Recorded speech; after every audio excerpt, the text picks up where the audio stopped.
Okay, so now this is going to take 2 minutes to talk about because it's significant, but it's important, and we need to address it, Mrs. Flew.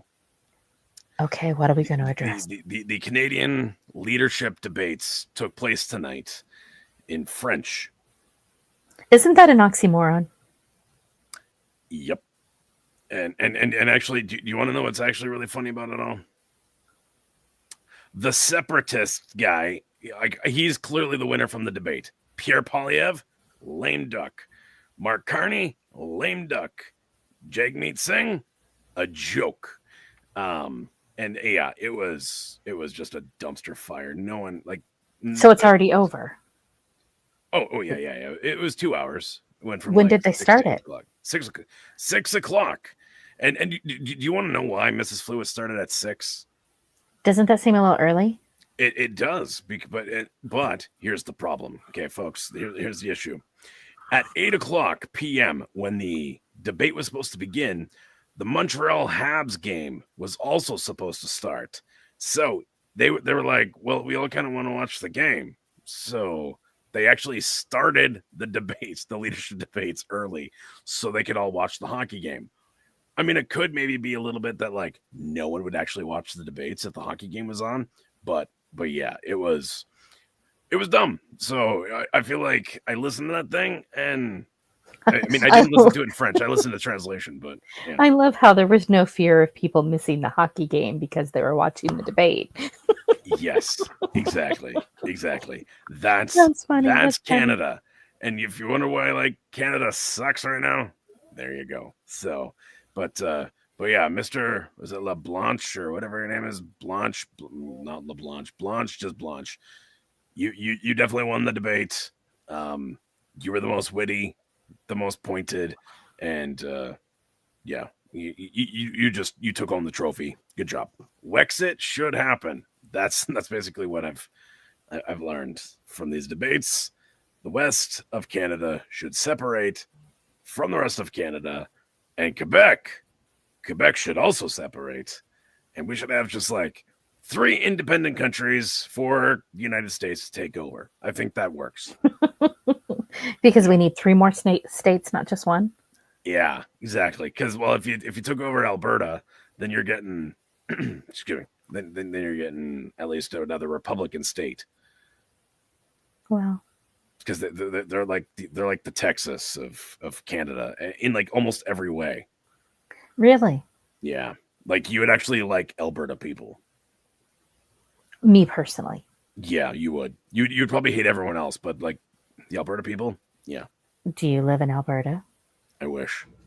Okay, so but you're in Canada.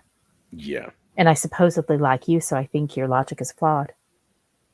yeah, but I grew up like in BC and then came to Ontario and don't like my country. Yeah, So there you well, go. I mean, I'm sure there's plenty of people that would like to take your place there. Why don't you just house swap with someone? Maybe they can do a Oh, citizen swap. actually, well, okay, Wouldn't that be so great? We well, should do a citizen swap.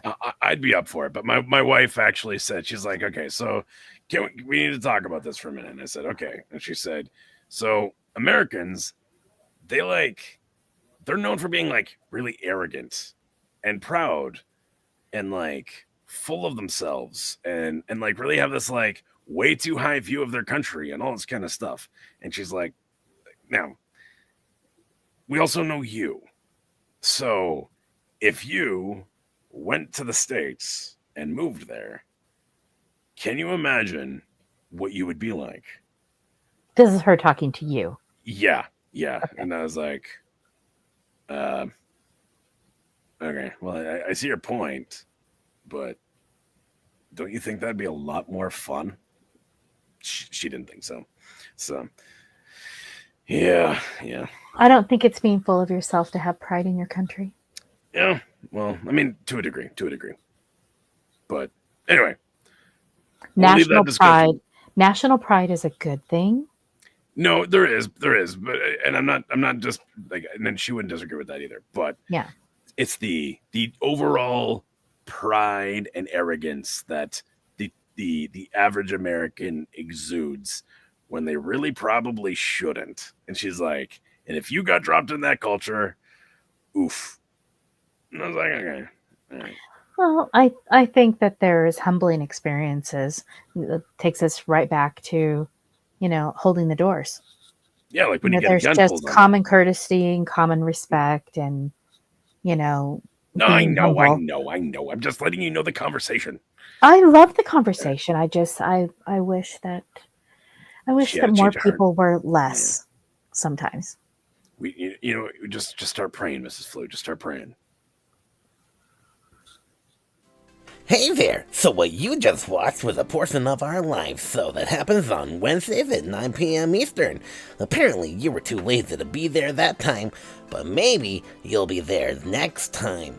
Remember, Wednesdays, 9 p.m. Eastern.